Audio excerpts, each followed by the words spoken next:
Bom dia, estamos aqui mais um dia, mas hoje eu vou me apresentar, que normalmente eu esqueço de fazer isso. Meu nome é Ellen, eu sou produtora, roteirista e diretora do longa-metragem Mulheres à Sexta.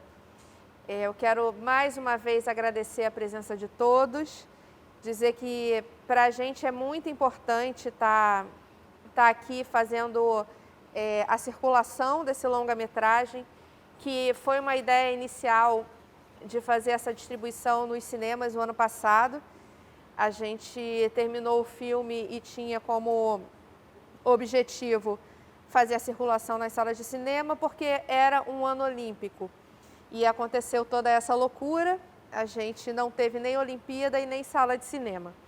Então, está começando isso esse ano, para a gente é também um sopro de esperança para a nossa área da cultura, né? Porque nós ficamos um ano parado, sem poder fazer distribuição e novos projetos por conta dessa pandemia.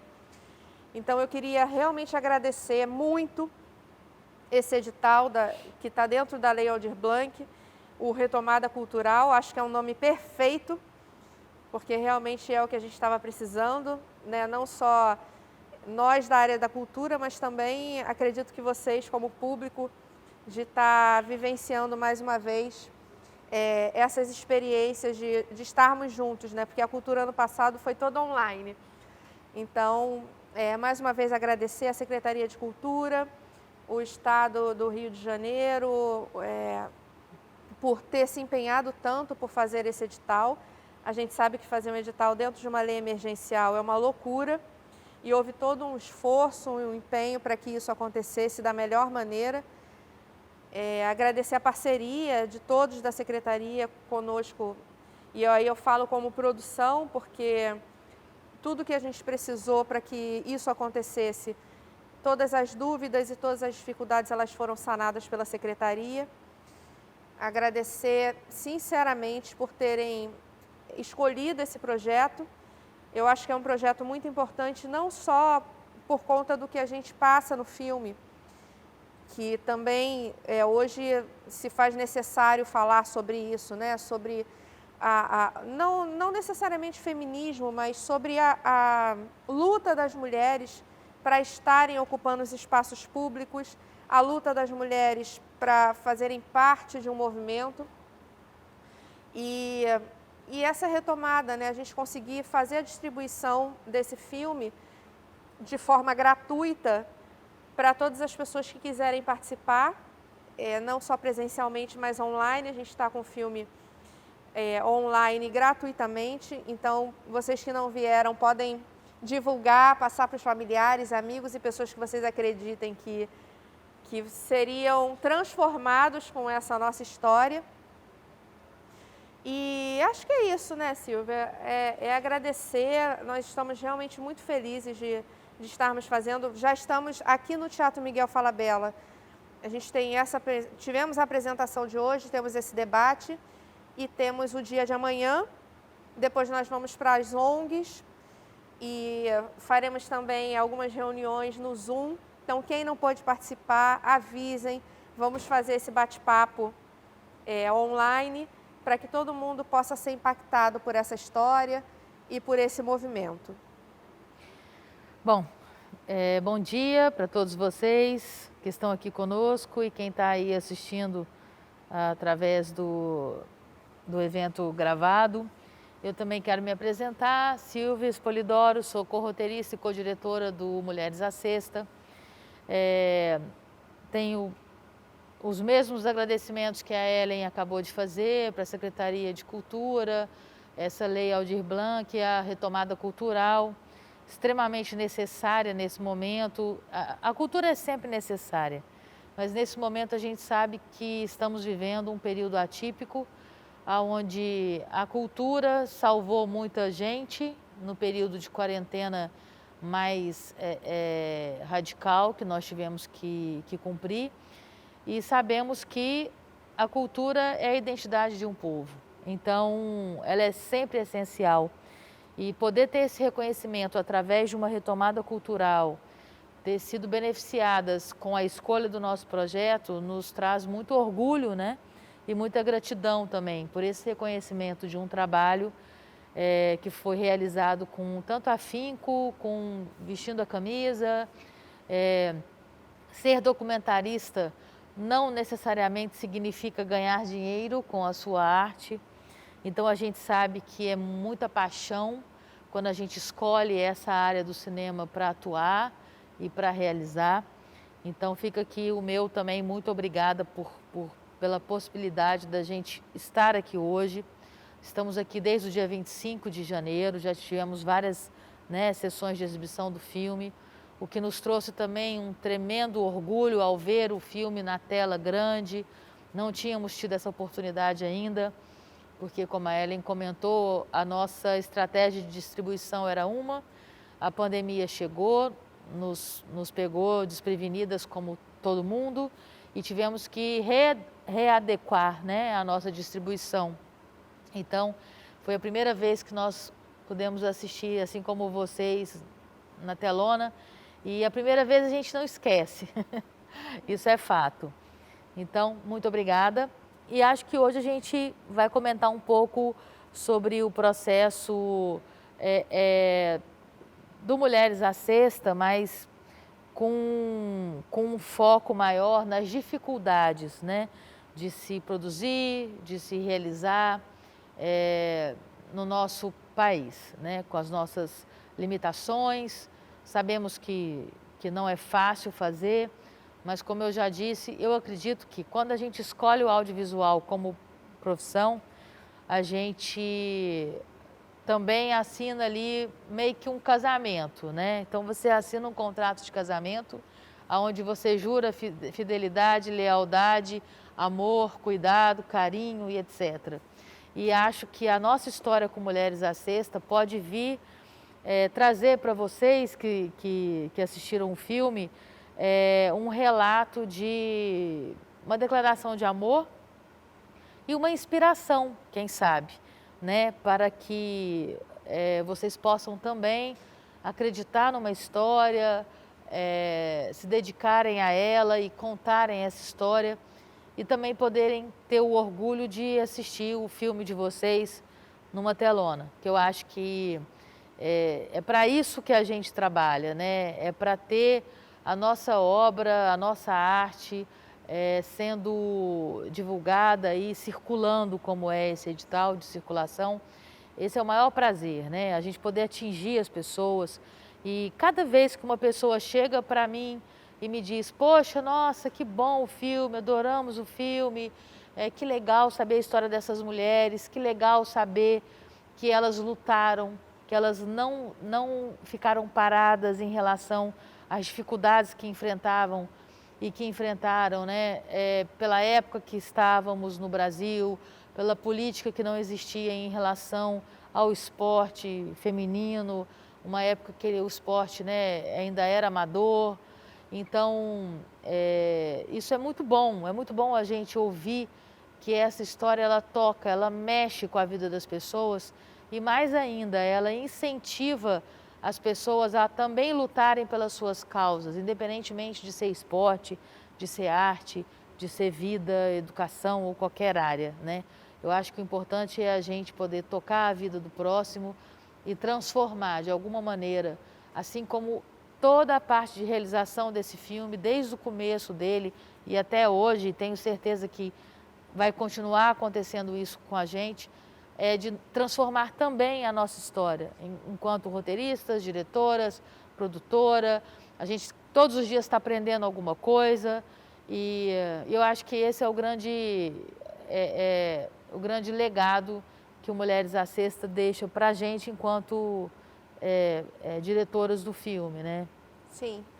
E é interessante que toda vez que a gente fala sobre o filme, conversa com alunos, as pessoas em geral, a pergunta recorrente é: como é que faz, Foi muito difícil fazer esse filme? Como é que essa história começou?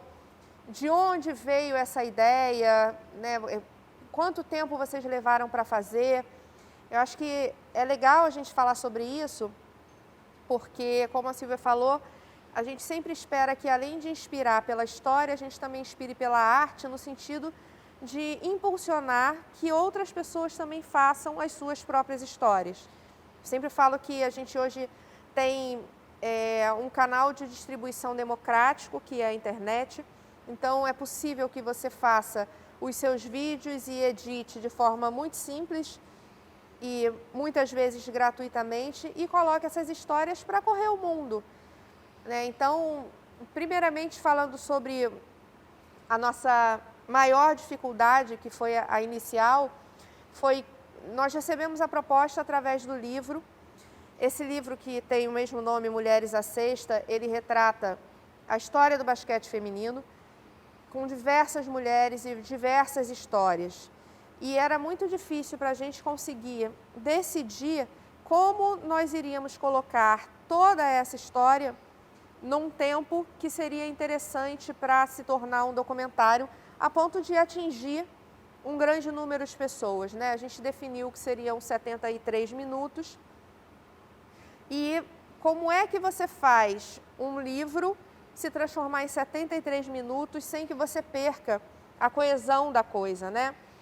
Então, a gente pegou esse livro, começou a estudar, nós estudamos meses em cima dessa história, porque esse era o nosso material de pesquisa.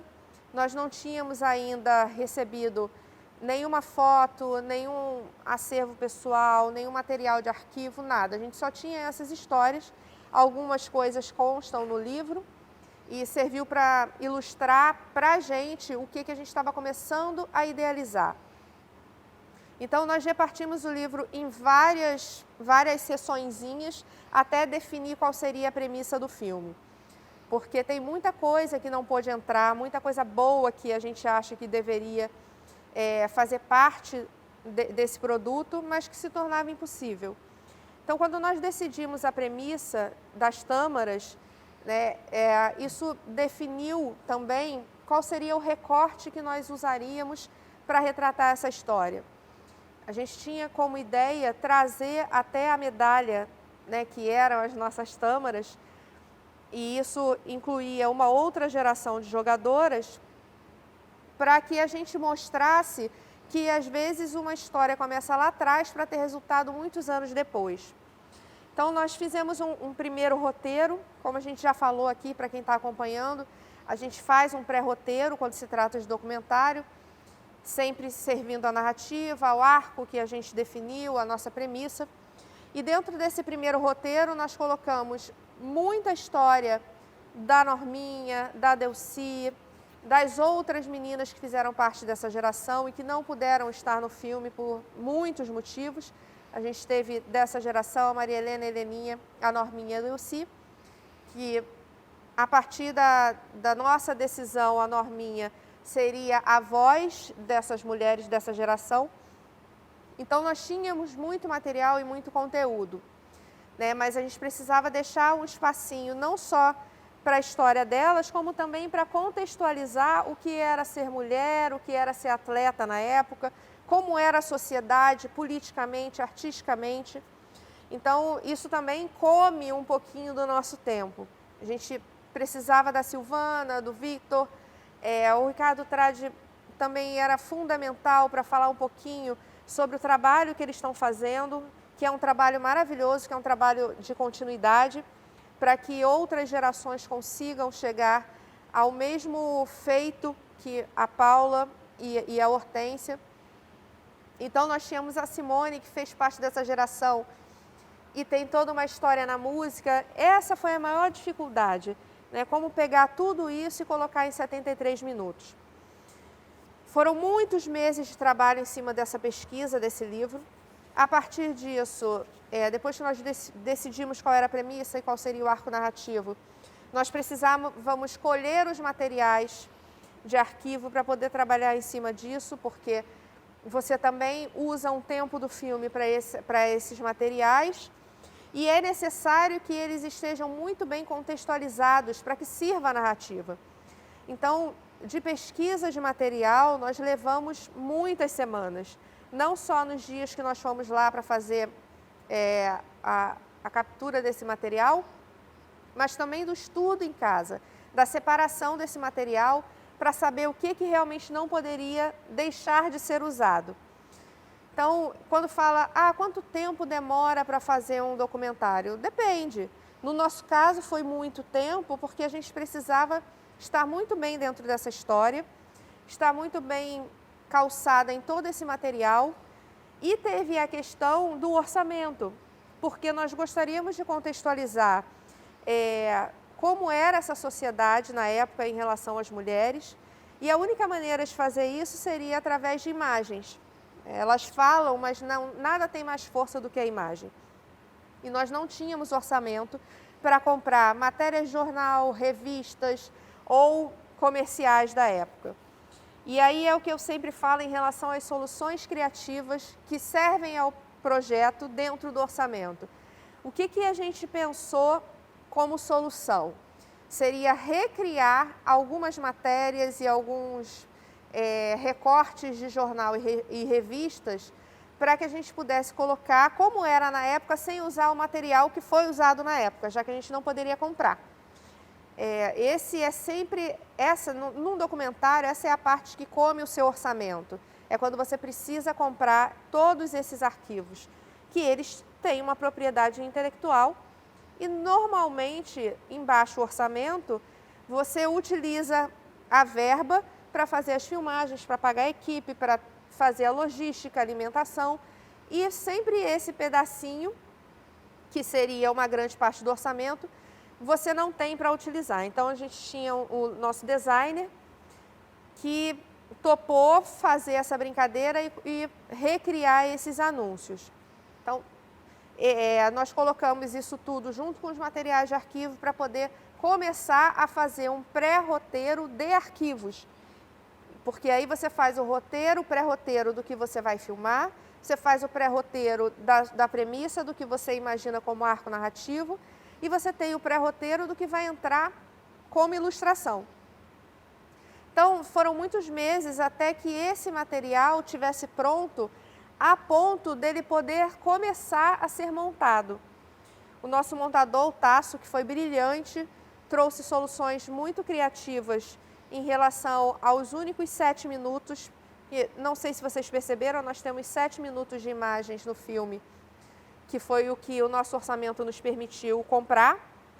E ele fez várias brincadeiras, repetindo algumas imagens, usando a música em cima de alguns arquivos da ditadura, que a gente achou brilhante. Então, do início desse estudo do livro até a gente conseguir reunir todo o material, isso durou quase 1 ano. Claro que a gente não tem condição de, dentro de um baixo orçamento, ficar 1 ano trabalhando apenas com o filme, né? Então, a gente vai trabalhando, vai estudando, vai fazendo outros projetos, vai escrevendo e fazendo outros projetos, porque é a única maneira da gente conseguir continuar sobrevivendo dentro do audiovisual. Principalmente, como a Silvia disse, né? Documentário não é alguma coisa que vai fazer com que ninguém fique rico. No nosso caso, realmente não ficamos. Então, mais uma vez, agradeço esse edital. Mas, voltando a esse tempo de estudo, foram meses estudando até que a gente conseguisse realmente começar as filmagens. Porque a gente precisava estar com tudo muito encaixado para que a gente não perdesse nenhum minuto nos dias da filmagem. A gente tinha uma logística super complicada, porque as mulheres dessa geração são senhoras, a gente tem um tempo limite para estar filmando com elas, existe a logística do transporte, elas não moram todas no mesmo lugar. Então, às vezes, a gente precisava filmar de manhã, por exemplo, a cena inicial que a gente colocou a Norminha dentro do Ibirapuera, né, para fazer a ilustração do que foi na época, a gente poder filmar a emoção dela. Isso levou o dia inteiro, porque ela tem limitações da idade, né? Então, você repete. Então, esse dia de filmagem, a gente acabou não podendo partir para um outro lugar para filmar a Delcy. Nós também queríamos que elas tivessem esse momento juntas para poder conversar, trazer para a gente o frescor da novidade. Então, aí, mais uma vez eu falo sobre o planejamento, né? Se você não sabe exatamente o que precisa, fica muito complicado você conseguir servir ao orçamento. Porque se você faz esse planejamento antes de quantos dias você vai precisar para filmagem, quantos dias você vai precisar de pesquisa, você consegue determinar exatamente a rubrica dos profissionais que vão estar com você nesses dias. Então, nós fizemos esse cronograma que era muito apertado, super justo. Contamos com uma equipe que topou essa loucura, porque foi uma empreitada muito complicada, super difícil de realizar, porque não tínhamos tempo, precisávamos correr contra o tempo para conseguir finalizar esse filme dentro do ano olímpico, porque a gente tinha a Olimpíada em julho do ano passado e nós começamos a filmar efetivamente em setembro para outubro. Então é um tempo muito curto para você conseguir filmar, para o montador conseguir ver todo esse material, fazer a limpeza. A gente, quando faz um documentário, encontra algumas barreiras, principalmente de locação. Então, por exemplo, no Ibirapuera era muito difícil a gente conseguir fazer as filmagens com a Maria Helena e a Heleninha sem que as pessoas passassem atrás. Porque o Ibirapuera, no Ibirapuera não, no ginásio lá que a gente filmou com elas, em Campinas. Então, estava funcionando, as pessoas tinham curiosidade. Uma outra questão foi quando a gente filmou na casa da Delcy, que aquela locação onde elas estão conversando é na casa da Delcy. A Delcy tinha um cachorro que não parava de latir, mas tinha que ser na casa dela, que era uma casa super pequenininha, difícil de iluminar, difícil de recuo de câmera. Então, o certo seria a gente definir através de uma visita técnica onde nós iríamos filmar. Só que essas locações, elas serviam de tal forma para o filme que não poderiam ser outras. Então, nós tínhamos que lidar também com essas dificuldades. Isso significa que você pode ter planejado filmar durante 4 horas e, por conta das dificuldades, as 4 horas se transformam em 6, se transformam em 8. Então, quando você tem uma equipe que joga junto com você, que trabalha em prol do projeto, isso também facilita. Claro que a gente trabalha dentro de um orçamento e de um horário que faz parte, né, do cinema, mas às vezes as pessoas se organizam para trabalhar numa filmagem de 6 que pode chegar a 8 por conta desses imprevistos que fazem parte. Então, mais uma coisa que eu falo também, que é importante, é que para você fazer o planejamento, fazer o orçamento, né, e trabalhar esse cronograma de execução, é muito importante que você faça essa visita técnica. E é uma visita técnica que deve servir não só à câmera, mas também ao som. Nós não podemos fazer dessa forma porque tinha que ser nessa locação. Por exemplo, na locação do Vitor Matsudo, que foi lá no Instituto, não tinha recuo de câmera. Então, assim, a gente não podia nem se mexer, que derrubava uma medalha, derrubava alguma coisa que era de vidro. Então, sim, são dificuldades que acontecem, que você tem que ter soluções criativas para conseguir realizar o que você quer fazer, mas, se possível, não abram mão da visita técnica, porque isso vai fazer com que você economize tempo, dinheiro e desgaste da equipe. Então, eu vou deixar a Silvia falar um pouquinho sobre essas dificuldades que nós tivemos inicialmente, e aí eu volto para falar das dificuldades de produção. Eu acho que seguindo esse gancho das dificuldades, eu acho que uma coisa que é bom a gente ressaltar, para cumprir um planejamento que é extremamente essencial para a realização de qualquer produto audiovisual, a gente tem que ter o roteiro, que é o início de tudo. E a nossa dificuldade em relação ao roteiro é porque o roteiro de documentário, ele é um roteiro que é aberto, entre aspas. Como a Ellen disse, a gente faz um pré-roteiro, onde a gente imagina que o caminho que a gente vai seguir é o X. Durante o processo vamos falar sobre o ideal. Depois eu vou dizer o que fizemos ou não fizemos no Mulheres à Sexta. Que nem tudo, infelizmente, foi feito da forma ideal. Mas também acontece, né? É importante a gente ressaltar isso, porque vocês podem Ah, vamos fazer um documentário. E, o ideal é isso, mas eu não vou conseguir, então o meu filme não vai dar certo? Não, seu filme vai dar certo, basta você não desistir dele. Então, a gente tinha como um mundo ideal fazer pré-entrevistas, né?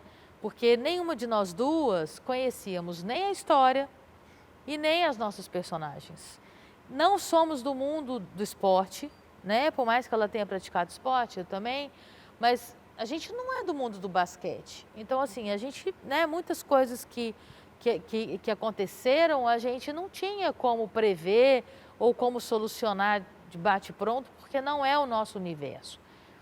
Então, quando a gente tem esse planejamento que parte do princípio de um pré-roteiro, o mundo ideal é que a gente faça essa pré-entrevista, o ideal é que seja pessoalmente, no caso da visita técnica também, que a gente conheça os locais que a gente vai filmar, que a gente veja a incidência de luz, no caso o diretor ou a diretora de fotografia vai ter esse olhar, e que a gente, enquanto direção, perceba quais os enquadramentos, o que a gente, né, quer deixar pronto como quadro, e ver essa questão de produção de... Tem gente que passa atrás, não tem gente que passa atrás. Tem como a gente fechar esses acessos e evitar que pessoas fiquem transitando atrás do entrevistado, até para não tirar a atenção da pessoa que está dando entrevista, não tirar o foco e tudo mais. Sim, tudo isso é nessa visita técnica que é o ideal, assim como a pré-entrevista é o ideal.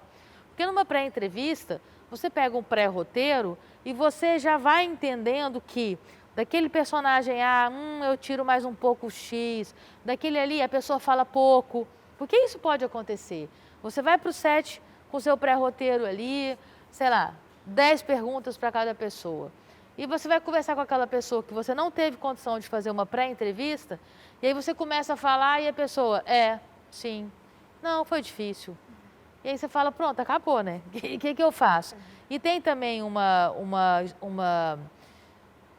situação ética que eu penso assim, ajo assim, e a gente, inclusive, já conversou sobre isso. Quando a gente filma com alguém, essa pessoa tem que estar no filme. Ah, mas ela não falou tão bem. Ah, mas ela falou pouco. Ah, mas... Se vira. Você na direção, o seu montador, se vira. Porque você não pode se deslocar até um lugar, fazer uma pessoa se deslocar, ou mesmo que não se desloque, que abra sua casa, que doe o seu tempo, e essa pessoa não atendeu aquilo que o roteiro pedia, aquilo que a direção desejava, aí é um problema que é um problema da produção, é um problema da direção, é um problema da montagem. Essa pessoa ela tem que estar no seu filme. Então, isso era um acordo ético nosso. E nós tivemos muita sorte, porque as nossas entrevistadas falavam pra caramba, e isso foi lindo, porque a gente não teve, né, como eu já disse anteriormente, a gente não teve nem orçamento, nem a possibilidade de pré-entrevista, com exceção da Norminha, porque como nós utilizamos, nós não fizemos um argumento para o Mulheres à Sexta, nós fizemos um teaser, um primeiro teaser para a captação, para viabilizar a captação da verba, né, para o filme. Então, conhecemos a Norminha e conhecemos o Victor Matsudo. Então, conseguimos entender nessa questão de forma de ser e de desinibição e etc. Deixa eu te perguntar uma coisa. Diga. Que eu acho legal, assim, a gente sempre falar um pouquinho como foi a nossa história, a nossa experiência. Porque quando a pessoa vê o filme pronto, não imagina o que está por trás, né, nos bastidores. E eu queria que você falasse um pouquinho da sua experiência, porque nós somos muito artistas. E o Victor Matsudo trouxe toda uma linguagem técnica, um comportamento técnico, uma postura técnica que nem um fiozinho de cabelo, né, se mexia. Então eu queria que você falasse um pouquinho sobre isso. Como é que foi essa locação para você? Porque eu tenho a minha visão, né? E aí depois a gente conta o que aconteceu no dia da filmagem. Na verdade ali a gente teve a Norminha e o Victor, eles foram assim, água e vinho, né? Tipo, exatamente isso. Polos opostos no sentido de comportamento, de temperamento e engraçado porque são muito amigos, né? São super amigos. Na verdade, são amigos e é legal falar que o Victor se tornou médico por conta da Norminha. Verdade. Que precisavam, ela falava, a seleção precisa de um médico especializado. Você não gostaria de ser esse médico e por conta disso ele se tornou. Exatamente. E aí ele foi estudar medicina e medicina esportiva, né? Então a Norminha foi aí uma referência, uma inspiração e uma incentivadora para o Victor seguir essa carreira, né?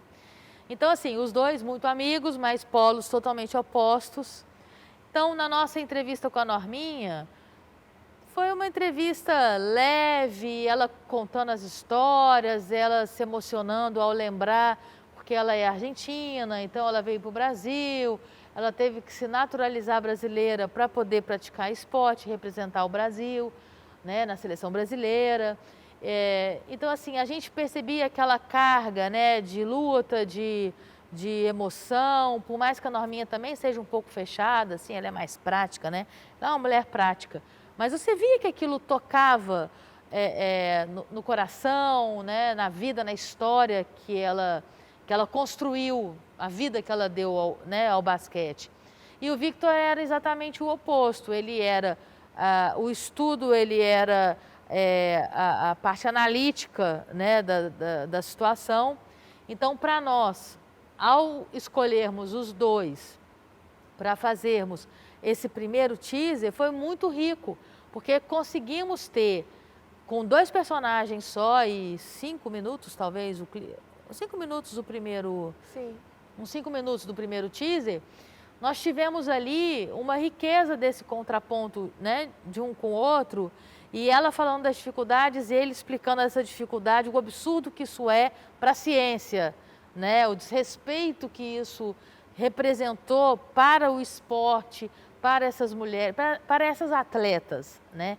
Então a gente conseguiu, acho que com essa diferença entre os dois, o que a gente precisava para fazer um teaser interessante que possibilitasse o levantamento, né, dessa verba, entendeu? Eu acho que isso é o ponto principal, ao meu ver, dos dois, né? E, obviamente, quando fomos gravar com o Victor da segunda vez, fomos para outra sala. E aí, o que aconteceu? Nós não conhecíamos aonde iríamos gravar. A primeira vez que conversamos com ele, fomos na clínica dele, onde, como médico do esporte, ele atende. E na segunda vez, ele pediu que fôssemos no Celafix, né? Onde ele o diretor, né? Que é um centro de estudos do esporte e tal. Então, assim, nós não conhecíamos a segunda locação. E deixa eu só fazer um parênteses, assim, não conhecia, mas tem que conhecer. Sim, tem que conhecer. Mas não tínhamos orçamento para ir conhecer. E era em outro lugar, não era em São Paulo, era em Santo André. Não, desculpa, São Caetano. Isso, e a gente precisava, quando fosse filmar todo o filme, sair de lá com a filmagem também e o depoimento do Victor Matsuda. Então, não era possível sair do Rio de Janeiro para fazer uma visita técnica lá. Nós pedimos fotos e pedimos que ele fizesse uma filmagem, achando que isso resolveria todas as questões para o som e para a luz. Acontece que quando você pede que alguém que não é da área faça esse vídeo, ele vai fazer achando que está fazendo da melhor maneira e que está servindo as questões técnicas que você precisa. Só que não, porque você não tem como ter noção da dimensão do local, da estrutura em termos de fiação, de capacidade e principalmente do som. Porque se ele me faz uma filmagem e manda de manhã, não é o mesmo tipo de som externo que eu vou ter no horário da tarde e no horário da noite. Foi o que aconteceu. Porque a gente foi fazer a filmagem lá no horário da noite, em São Paulo, no horário de rush, era uma loucura, era ônibus passando, era gente gritando, era carro do pão. Então, não tem como fazer esse isolamento acústico. E aí eu vou emendar também, porque aconteceu da luz. Quando nós chegamos lá e montamos a nossa iluminação, que o que acontece? O Victor, ele tinha um horário muito específico para nos atender. Ele tem uma agenda complicadíssima. E ele estava com toda a boa vontade do mundo, só que às vezes você se planeja para fazer uma filmagem, como eu falei, de 2 horas, e isso vai se estendendo. Ele tinha um compromisso marcado. E aí fizemos lá tudo o que precisava, a montagem da luz, colocamos o equipamento dentro de um espaço super restrito, a Silvia não conseguiu ficar atrás, eu consegui ficar do lado. Colocamos todo o equipamento de iluminação, começamos a filmar e não podia parar, porque isso é interessante também, quando você está com o seu depoente, o seu personagem, é interessante que você não pare a filmagem, porque recomeçar perde todo o brilho. Pelo menos a gente acredita nisso. E aí a gente estava lá no meio da filmagem, ele falando tudo, todas as questões técnicas, informações que eram muito importantes, não dava para mexer câmera, não dava para mexer nada. Aliás, não dava para se mexer dentro da sala onde nós estávamos. E de repente, no meio da filmagem, estourou a iluminação. Uma lâmpada. Na verdade, a lâmpada da produção, né? Foi o LED. Foi. Ele simplesmente estourou. A fiação, junto com o que eles tinham lá no instituto, deu algum curto e a gente ficou sem luz. E foi muito interessante porque a gente não podia parar, a gente não podia transparecer a nossa preocupação, porque com um orçamento baixo você não tem dinheiro para ter vários equipamentos de iluminação extra.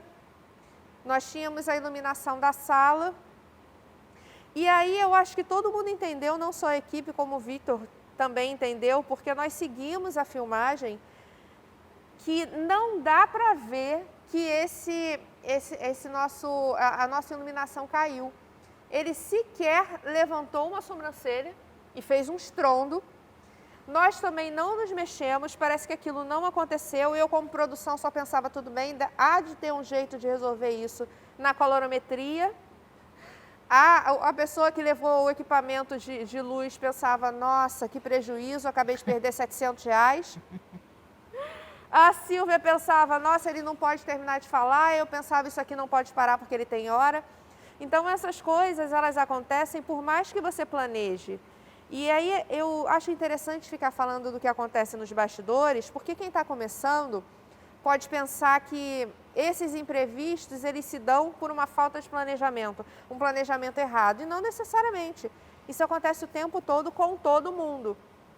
Eu fico imaginando pessoas que começaram a gravar ou fazer filmagens durante a pandemia, mesmo seguindo todos os protocolos de segurança, quanto não deve ter tido de imprevistos que a produção teve que correr atrás para resolver.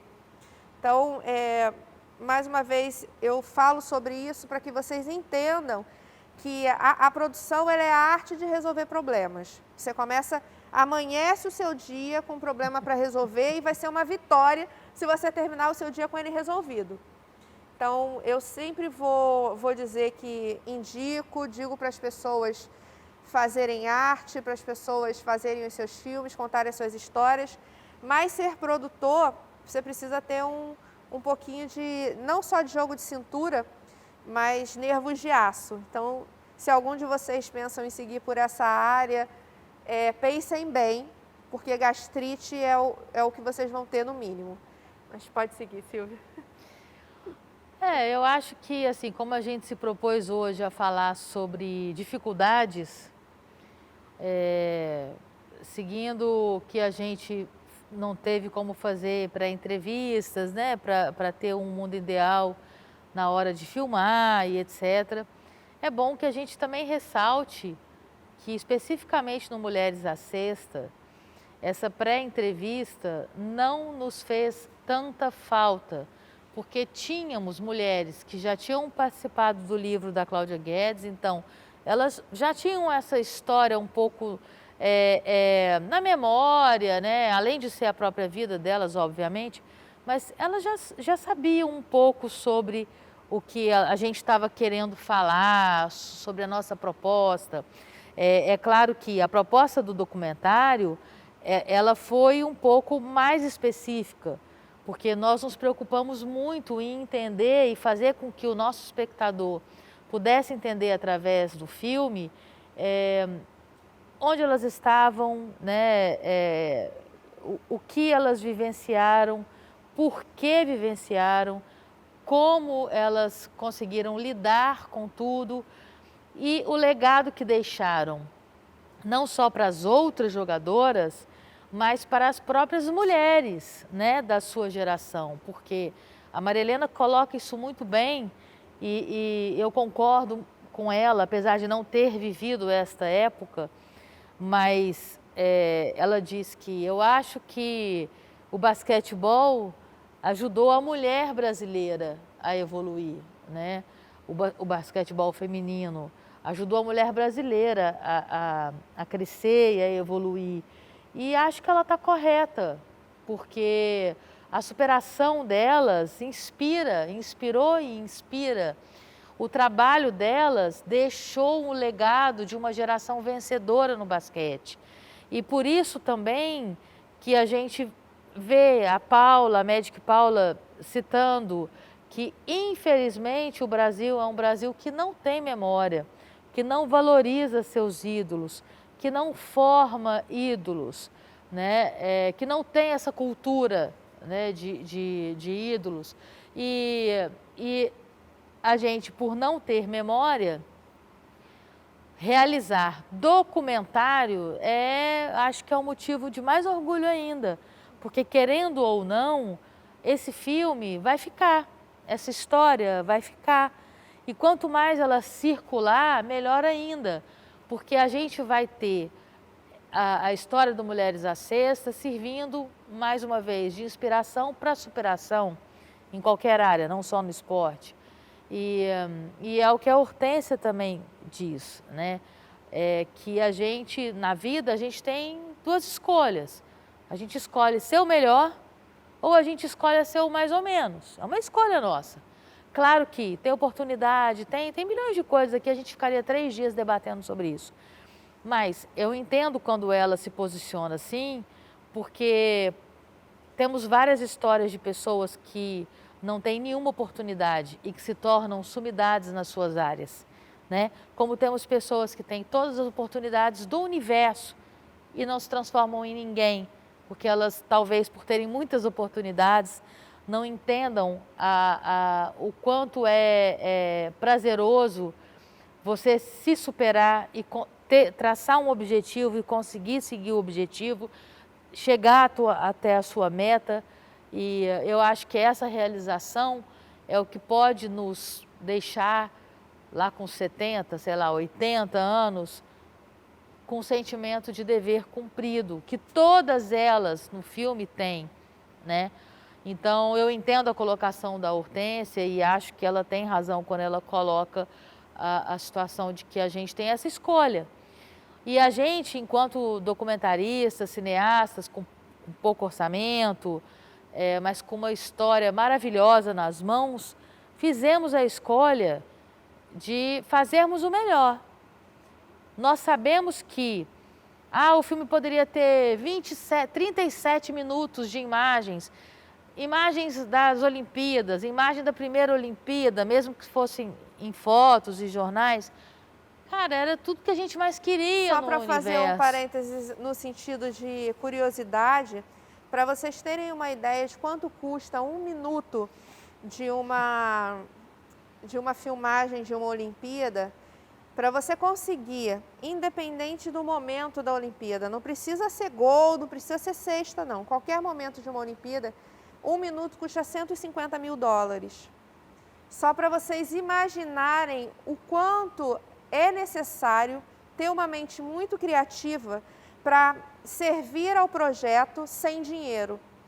A gente hoje vê diversos documentários e muita gente interessante fazendo, né? A gente tem agora um que, se tudo der certo e há de dar certo, a gente vai estar concorrendo ao Oscar, nós temos o filme da Petra, mas a gente tem que entender o tamanho das coisas. É uma ilusão a gente pensar que com um orçamento muito baixo, com um celular e um aplicativo, você vai conseguir chegar ao Oscar. Isso realmente é muito difícil. Eu não vou dizer que é impossível, porque nada é, mas é muito difícil. Porque você esbarra em coisas que vão além da história, que vão além do projeto. E num documentário, principalmente, porque você tem a necessidade de ilustrar com esses vídeos e com essas matérias. E só a título de curiosidade também, quando você compra um minuto, né, de um jogo olímpico ou um jogo de futebol, você não compra para sempre, não é seu. Você tem um tempo de licenciamento, então você compra não só os vídeos, mas também os arquivos, as fotos, jornal, tudo que você compra tem um tempo de licenciamento. Então você não vai ficar o resto da sua vida, comprei, juntei um dinheiro, consegui um patrocínio, comprei esse licenciamento e é meu. Não, não é. Ele é dentro desse tempo. Então, há de se ter também um planejamento de distribuição para que você distribua dentro do tempo que você conseguiu comprar esse material, porque depois você tem que renegociar, você tem que comprar todos os direitos de novo, todo o licenciamento tem que ser refeito, não só do material de arquivo, de filmagens, mas também da música, que é a melodia e a letra. Então, só para vocês entenderem como é que funciona essa indústria, né? Então, a gente sempre vai dizer que é possível fazer, só que a gente tem que ter a consciência de que a gente precisa fazer dentro do que é possível. Não adianta traçar planos mirabolantes que o seu orçamento não vai ter capacidade de comportar. E aí isso só gera frustração e faz com que uma gama de pessoas que fazem parte dessa equipe deixem de acreditar que é possível contar essa história, o que não é real. Você pode contar todas as histórias e você vai ter que ter soluções criativas para resolver principalmente a questão de orçamento e logística. Pode continuar. Não lembro, tô brincando. Tô brincando. Bom, seguindo esse bonde aí, a gente quer dizer que, com todas as dificuldades, com tudo que a gente tem colocado aqui, né, por essa semana, é muito bom saber que a gente conseguiu fazer um filme. Não sabemos se é o melhor documentário, mas a gente fez o nosso melhor, seguindo a Hortência. E acho que é importante que o pouco de experiência que a gente está passando através dessa circulação e exibição do filme e a oportunidade de trocar com vocês, é importante que a gente entenda que a partir do momento que a gente decide fazer um filme, a gente não pode desistir. Milhões de dificuldades vão surgir em todas as áreas e a gente a cada dia foi como a Ellen disse, a produção todos os dias acorda com um problema e se conseguir resolver no final do dia, vai dormir feliz. Também não é diferente para o diretor, né, ou para a diretora. A gente está sempre, porque, vou repetir mais e mais e mais, audiovisual é feito em equipe. Não existe audiovisual sem equipe.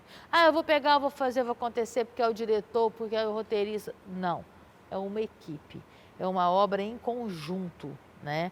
Que nasce de uma ideia, que segue um roteiro, que ganha uma liderança através do olhar que o diretor quer imprimir aquele filme, que tem o suporte da direção de fotografia,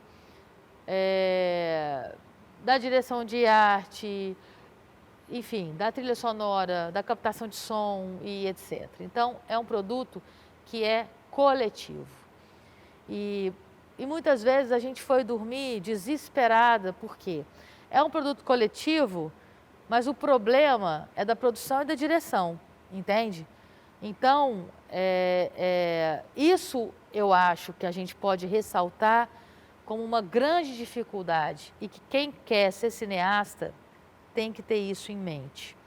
Todos os dias você vai ter que criar uma forma para se livrar de um problema, para resolver esse problema. Seja na questão da compra de imagem, a gente não tem dinheiro. Ela acabou de dizer quanto custa um minuto de uma imagem que se refira às Olimpíadas. E a gente falando de um filme das mulheres que colocaram as mulheres, o time feminino nas disputas olímpicas. Como você não fala de Olimpíadas? De que maneira você não mostra isso? O que nós fizemos? Não tínhamos, obviamente, dinheiro. Tivemos a ideia de fazer o quadro de medalhas da primeira Olimpíada, enquanto se falava em voz-over a Maria Helena, contando sobre as Olimpíadas, depois o trad pela CBB, e depois mais um. E ali nós passamos pela entrada nas Olimpíadas. Tínhamos uma foto das meninas nos Jogos da Espanha, que foram os jogos que credenciaram as mulheres. Botamos entrada nas Olimpíadas e aí a gente passou. Conseguimos o apoio da CBB, né? Nas imagens, é o que eu ia falar agora, tivemos o apoio da CBB no uso de imagens da geração aí já de Paula e Hortência, com Maria Helena e Heleninha no comando de Cuba, né, do sul-americano, do pan-americano, e depois das Olimpíadas, que não era Maria Helena e Heleninha, mas era a seleção que elas haviam treinado todos os anos anteriores e foram, né, campeãs olímpicas. Então, eu acho que isso que tem que ficar na nosso bate-papo de hoje em relação às dificuldades é que elas vão existir. A gente até hoje, eu lembro que a gente falava assim, Ellen, mas a gente vai mostrar um ginásio, tem muitas pessoas ali, como é que a gente vai ter imagem? Eu ficava horrorizada de pensar que a gente tinha que ter imagem de cada pessoa que está lá fazendo Brasil, Brasil, Brasil, Brasil. E aí ela, como produtora, tem que ter imagem, tem que ter de todo mundo. Aí eu não dormia, né?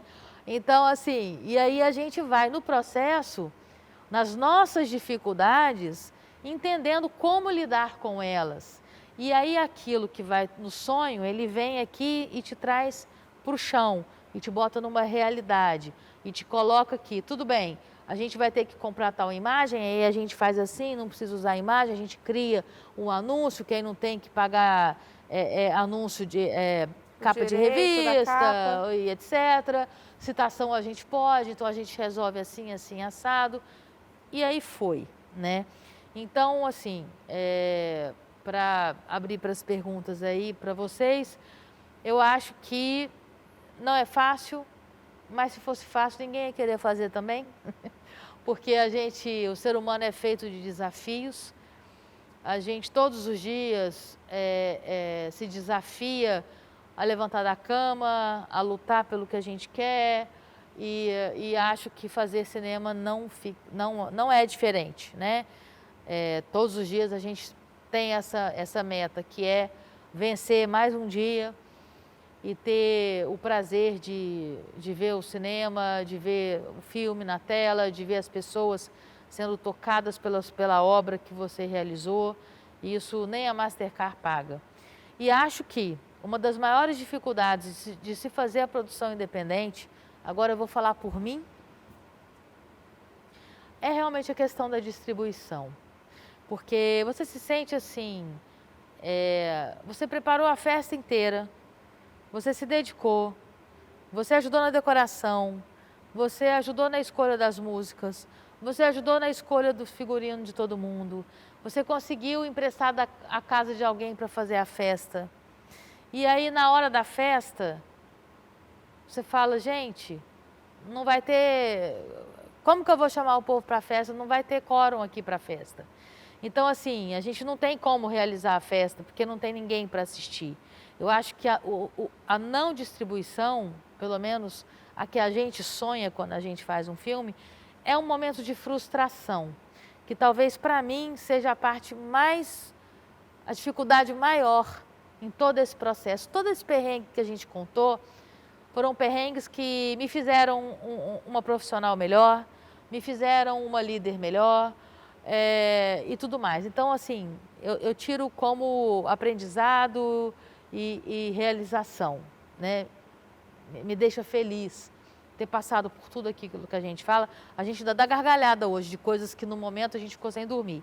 Agora, a questão da distribuição, ela é a minha dificuldade, pedra no sapato. Porque a gente sonha, sabe? A gente acredita que essa história tem que chegar até o máximo de pessoas possíveis. A gente escuta isso de todo mundo que assiste esse filme. E aí eu só fico assim, ai meu Deus, mas a gente não consegue distribuir, como é que faz, né? Mas a gente não consegue num streaming, a gente não consegue um cinema, a gente não consegue entrar no circuito. Então, aqui vai um desabafo, já que o tema é dificuldade. Essa é a minha maior dificuldade e também uma tristeza, para ser bem honesta.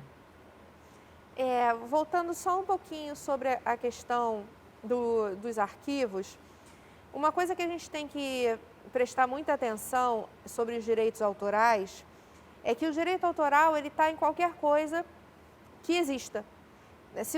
Por que é caro você conseguir uma imagem? Porque diversas pessoas pagaram, diversas empresas, um pool de empresas, de emissoras, pagaram em muito dinheiro para estarem ali filmando. Isso tem um direito autoral. Por isso é que é caro, elas vão cobrar o preço. Assim como uma foto, essa foto que a gente tem das meninas na praia, que foi do jornal o Globo da época, tem um direito autoral. Então você precisa pagar o preço por isso. Né? São profissionais que trabalharam, assim como nós. Então o que acontece muito quando as pessoas estão começando é pensar, mas eu consigo tirar essa foto rapidinho. Não existe rapidinho. Não tem tempo de imagem que seja gratuito, isso é real. Porque você pode até conseguir fazer uma distribuição no YouTube. Né? Todo mundo fala, tem o direito de imagem de até 5 segundos. Não. Se você for colocar isso no YouTube, ele vai passar. Mas se você for fazer uma distribuição para uma emissora, ela vai cobrar na sua apólice de seguros. E essa apólice de seguros, ela só vai existir se você tiver feito tudo dentro da compra dos direitos autorais. É assim que funciona.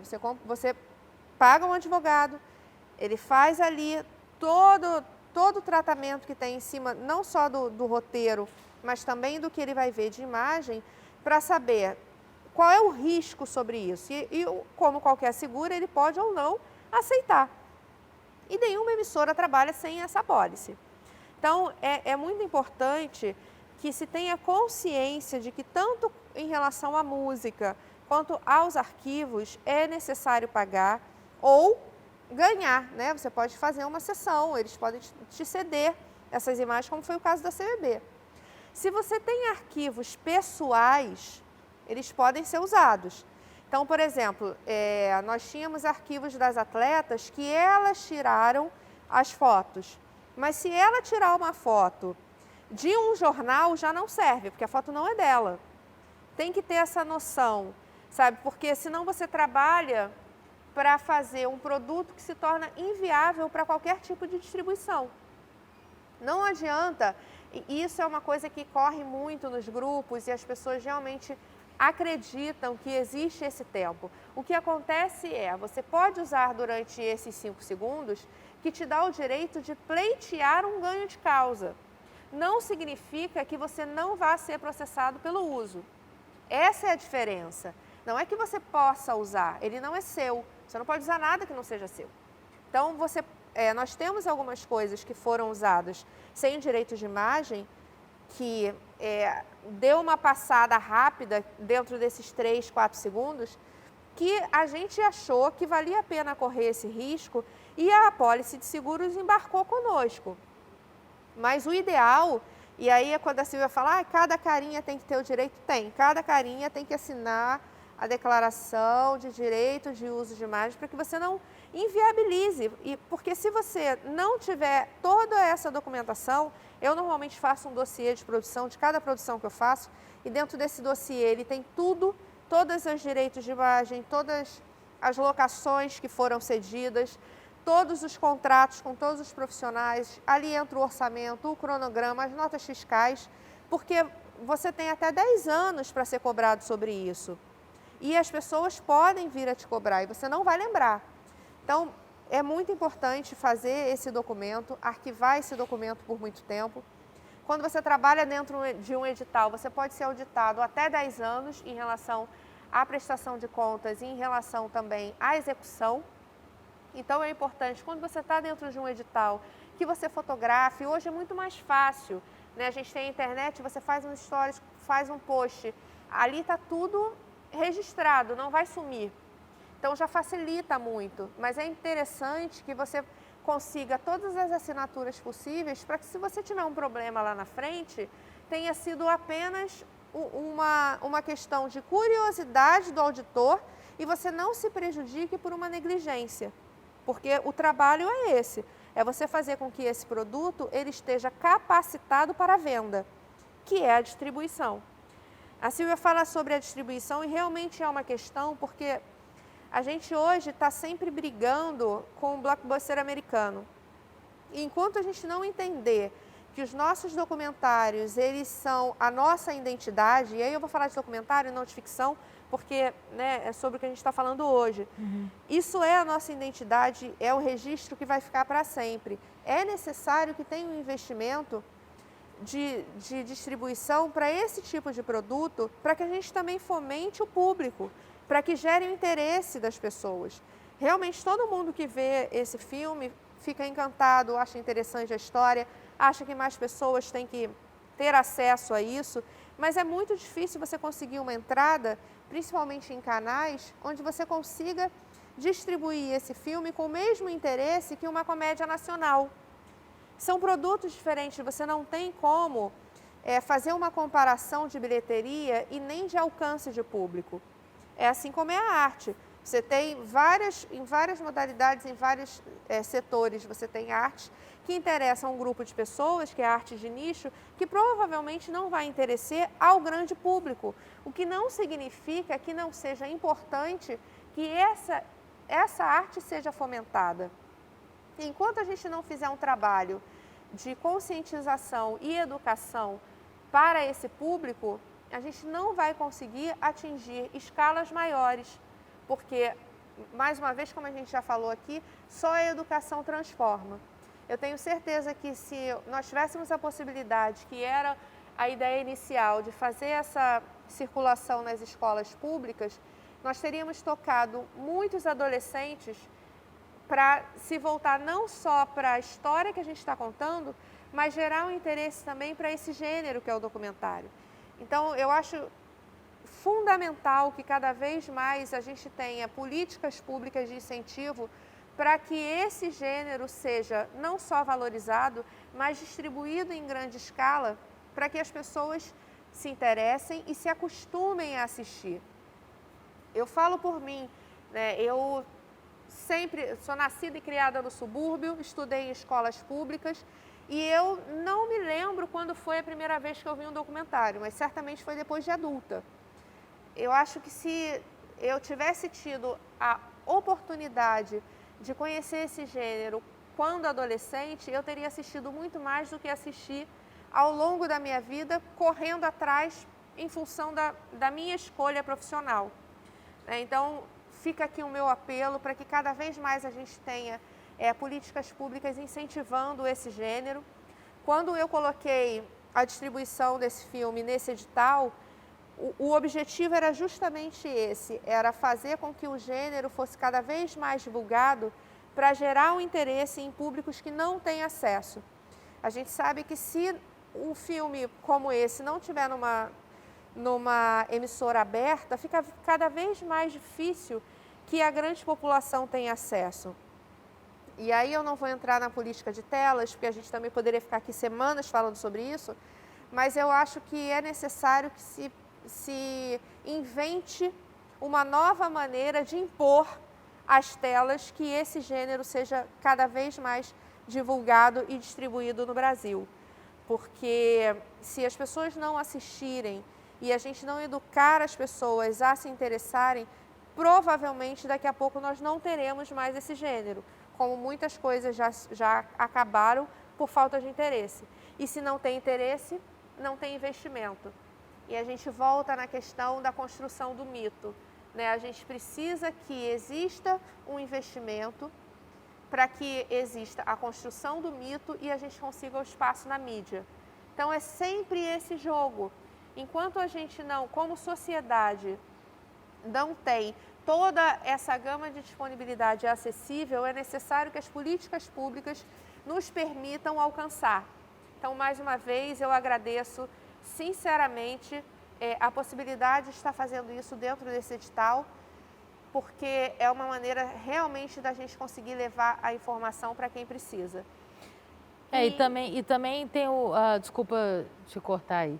E também tem o fato de que o documentário, ele é viável, ou seja, ele é acessível para se produzir.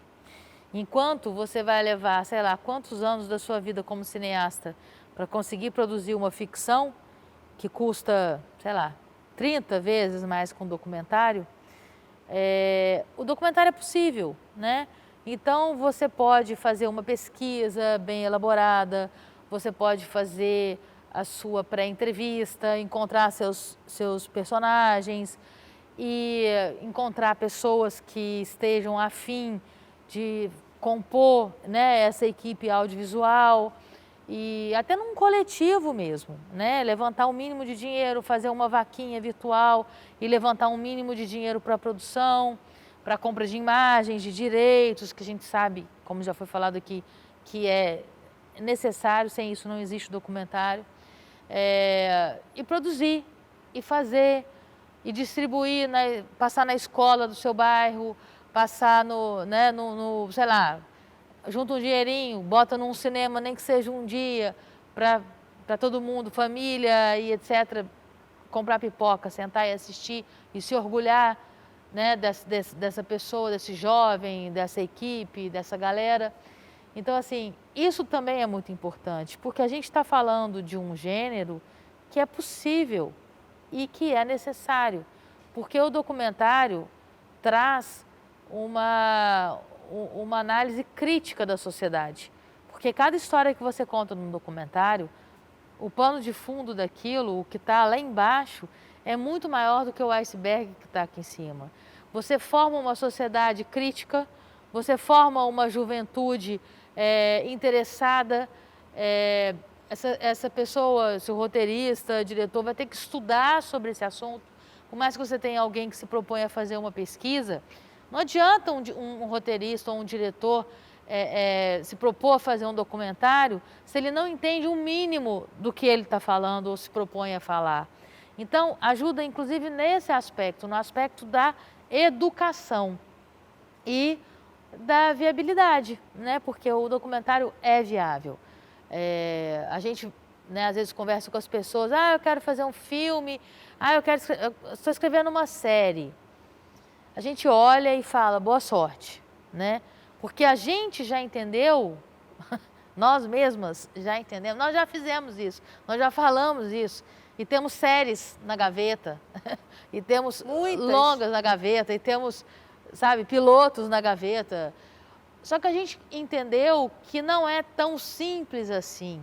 E a gente fala muito sobre isso, de que a gente está no caminho do documentário que acabou acontecendo, mas que é um bem para nós duas, profissionalmente falando, numa questão de evolução de pensamento, de crítica, de sermos profissionais mais críticas, mais exigentes e mais abertas também ao mundo que a gente vive, né? E acho que isso só faz com que a gente possa evoluir cada vez mais e daqui a pouco, sim, a gente quer, obviamente, ter uma ficção, duas, série, qualquer coisa, qualquer gênero nos interessa enquanto artistas. Porque a nossa ideia mesmo é produzir um Game of Thrones, naturalmente. Esse é o plano. Esse é o plano, né, Pink? Mas por que a gente sempre fala sobre o início das coisas? Porque sempre parece que as coisas são muito difíceis de acontecerem, mas a gente também tem que ter a consciência de que cada coisa tem o seu tempo e cada etapa ela é valorosa. A gente, obviamente, como roteirista, já escrevemos milhões de coisas, aguardamos que essas coisas aconteçam dentro de uma possibilidade financeira de captação. Mas realmente você começar com um documentário, é como a Silvia falou, torna possível a realização e faz com que você vá ganhando escopo para se transformar no profissional que você pretende, né? Porque eu acho que o gênero ele não é menor, mas só de você poder fazer com um orçamento mais baixo, já significa que é possível que ele aconteça. E é claro que quando o roteirista, mesmo de um documentário, ele não tem noção de produção, ele vai fazer mesmo um documentário dentro de pouquíssimas possibilidades de serem realizados. E aí, por que a produção tem tantos embates com a equipe criativa? Porque a produção é quem assume os riscos. Basicamente isso, não é porque o produtor é o dono, ou porque ele mande na equipe, ou porque ele queira ser autoritário, arrogante, não é nada disso. É pura e simplesmente porque o risco é exclusivamente do produtor. Se por um acaso a gente estiver filmando e passar uma pessoa lá atrás e essa pessoa quiser mover uma ação, ela vai mover uma ação contra a produtora, não contra o diretor de fotografia, ou o roteirista, ou o diretor. Então é por isso que é necessário ter o domínio e estar presente e atento a todas essas etapas para que lá na frente você acabe com um produto que não esteja sendo inviável de distribuir pura e simplesmente por uma negligência de set. Pura e simplesmente porque você estava com uma equipe criativa, e aí eu falo de todas as etapas e todas as áreas, que não serviram ao orçamento. Não adianta eu, como produtora, ter um montador que me diz que só tem como montar um filme se tiver uma imagem olímpica. Eu não vou ter dinheiro para ter uma imagem olímpica. E se ele não for criativo para solucionar junto com a direção, infelizmente esse profissional não serve a esse projeto. Poderemos fazer outros, não significa que ele seja um mau profissional, mas significa que dentro desse projeto ele não cabe. E só quem vai conseguir dar esse direcionamento é o produtor, porque ele entende todas as etapas, ele sabe quanto ele já gastou, quanto ele tem para gastar e o que é possível distribuir dentro das rubricas. Porque o que mais acontece no set é alguém falar, não, isso passa, não, faz que dá certo, eu já vi fulano fazer, eu já vi... Se você trabalhar dessa forma, você primeiro vai assumir um risco que não cabe, segundo, você não vai distribuir, porque se você como produtor resolver assumir, você vai ter que convencer a sua apólice a assumir junto com você. E ninguém joga para perder, isso é uma indústria. Então é necessário que a gente entenda que se esse produtor está questionando alguma ação dentro de toda essa parte criativa, não é porque ele não gosta do que está sendo feito, mas é porque não é possível ser feito dessa maneira, porque ele tem noção de tudo que vem por trás de toda essa parte criativa. Então, por isso que eu falo o quanto é importante você ter uma equipe que joga junto com você, lembrando que o bem maior, o nosso chefe, é o produto. Embates e discussões acontecem, e aí quando eu falo de discussões, são discussões respeitosas, elas vão acontecer porque cada um vai puxar para o seu lado, né? Agora, o produtor é quem vai definir se é possível ou não possível fazer dessa forma. E eu sempre vou dizer que, como a Silvia fala, audiovisual se faz em equipe, e quando eu falo de equipe, é uma equipe que entende que tudo o que esse produtor está propondo é para o melhor do filme. Às vezes uma cena vai ficar mais bonita feita de uma maneira, mas se você colocar todo o orçamento para fazer essa cena, você não vai ter dinheiro para a próxima. E é necessário que a equipe entenda isso, porque mais uma vez eu vou sempre repetir, o bem maior e o nosso chefe é o produto final, e é a ele que nós devemos respeito, né? Então, além do respeito dentro do set, existe o respeito pelo produto, que é o que a gente está tentando realizar. E eu sempre tento falar um pouco sobre isso, porque para as pessoas que estão começando, parece que é uma arrogância, né? O produtor dizer que quer dessa forma ou quer daquela. E na verdade não é isso. é pura e simplesmente porque ele está assumindo todos os riscos, não só da equipe, mas também do produto. E é ele que vai dizer como é possível fazer esse produto a ponto dele ser distribuído. A gente, quando trabalha com baixo orçamento, nem sempre tem uma distribuidora jogando com você. Na maioria das vezes não tem, porque todo o orçamento de distribuição, os percentuais em cima da bilheteria, é feito um cálculo onde a distribuidora vai entender se isso é interessante financeiramente ou não. E quando a gente faz um documentário, a gente está sempre pensando no que isso vai transformar e o que essa obra vai fazer de diferente na vida de cada pessoa que assistir. Mas o distribuidor está pensando em como é que ele vai fazer a máquina dele girar. Então, se você próprio vai ser o distribuidor desse filme, você vai assumir o risco dessa outra indústria. E aí eu ouvi uma coisa recentemente que eu achei super interessante, ouvi agora, né, nos nossos grupos dentro desse edital, em que a produtora falou, se você quer jogar um jogo, você tem que saber minimamente as regras. Então, o que eu sugiro e eu indico para quem quer produzir, e provavelmente vai ter que ser a distribuidora, é que entenda como funciona esse mercado. Porque se você não entende como funciona, você não tem argumentos para tentar vender o seu produto.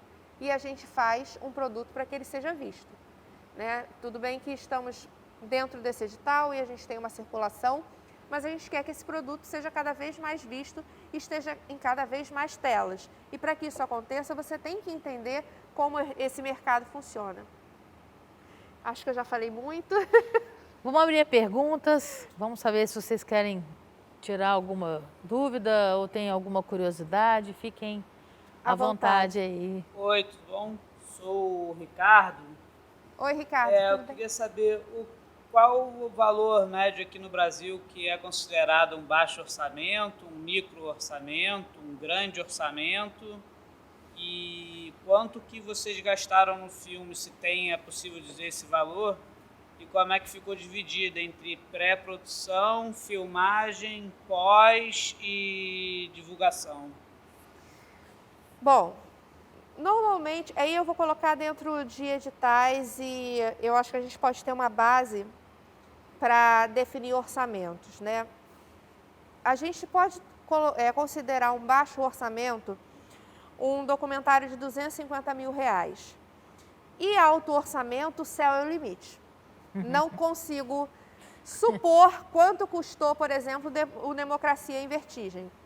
Não consigo, nem alcanço. Você não tem nem zero na cabeça, né? Não sei nem se cabe aqui em notas 2.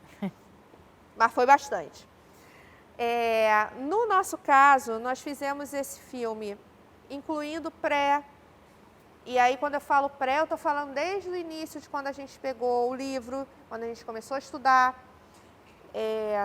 Normalmente, antes do dinheiro entrar, você já trabalha de graça, porque você está apostando nesse projeto. Então, quando a gente pegou o livro para ler e fez toda a decupagem para fazer o teaser de captação, a gente já trabalhou meses de graça. Mas a partir desse momento, a partir do livro, até o final, que aí não é a distribuição, é a divulgação, o orçamento total do filme foi de R$160 mil. Foi? É porque o que acontece? Não me pergunte isso, não sei. Eu não tenho como dar um valor preciso, porque como o nosso orçamento, o patrocínio veio de fora e ele veio em dólar. Vem em dólar, né? A gente foi fazendo a conversão conforme o câmbio diário. Então, a gente chegou em R$160 mil, incluindo todas as etapas, pagando todos os profissionais, pagando todos os arquivos, toda a divulgação, seguro do filme, que é uma pequena fortuna. Só para, assim, uma base de comparação, eu não sei quanto custa um filme, uma pólice de seguro de um Democracia, por exemplo. Mas no nosso caso de baixo orçamento, ele custou 15 mil. E aí ele tem uma duração de 3 anos, que é o que você pode trabalhar. E os nossos direitos de imagem, eles seguiram dentro da lei normal de licenciamento. Então, teve todo esse valor, sendo que daqui a 5 anos nós não temos mais os direitos de licenciamento, nem de todo o material que a gente utilizou. Então, quando a pessoa fala, ai, mas R$1 milhão para você fazer um filme é pouco, porque são muitos meses de trabalho. Se você dividir, vamos colocar em 10 meses, tá? Foi muito mais do que isso. São 16 mil por mês, onde você tem toda uma equipe, toda uma logística, alimentação, hospedagem, água, advogado, contador. Então, esses profissionais, eles não podem não fazer parte, né, do projeto. Agora, é possível realizar com esse valor? É. É possível realizar com R$10 mil? É possível. Agora, vai depender do que você pretende fazer e de quão unida está a equipe que está apostando nesse produto. Porque se você pensar que demora muito tempo para se fazer um filme e você não tem como fazer esse tempo caber em 2 meses, que seria para aumentar um pouquinho o valor da sua equipe, você tem que pensar que essa equipe tem que estar realmente servindo ao que vocês resolveram fazer. Porque a gente pagava, por exemplo, um mês de um profissional que trabalhava 4, 5. Não necessariamente você vai ter dinheiro para pagar 5 meses desse profissional. Né? E assim, 7 minutos de imagem, olha, eu posso dizer que 20 a 30%, e eu sou meio ruim de matemática assim de cabeça, mas 20 a 30% foi direito de imagem. Então, você fica com 70% para trabalhar com os profissionais que têm que fazer parte de todas as etapas, que são os advogados, os contadores, e ainda toda a parte de a produção, a finalização e a divulgação, que é super caro também. Então, quando você pega um orçamento que você já tem o valor para poder dividir nessas etapas, como eu faço? Eu normalmente trabalho de trás para frente. Eu coloco tudo o que não dá para deixar de pagar e depois eu vou distribuindo o que sobra dentro das rubricas. Porque a gente ainda tem questão de imposto, a gente ainda tem toda uma questão de transferências, tudo paga. E se você não coloca tudo na ponta do lápis, você deixa de pagar um profissional porque usou o dinheiro só para fazer TED. E não é uma bobagem. Se você faz muito TED, às vezes chega a uma diária de um profissional. Então, é necessário fazer um quebra-cabeça para que todo mundo que precisa trabalhar consiga ser pago dentro do menor tempo possível, para que essas pessoas tenham o direito também de pegar outros trabalhos sem estar envolvido num processo. Por exemplo, o nosso montador, ele faz diversas coisas ao mesmo tempo. E a gente negociou com ele 3 meses de trabalho, ele acabou trabalhando 5. E só uma curiosidade, quando eu falo que a gente teve R$160 mil para trabalhar, é sob o dólar de hoje, que a gente está com uma cotação de quase R$6. Na época, o dólar estava variando entre 3, 3,5.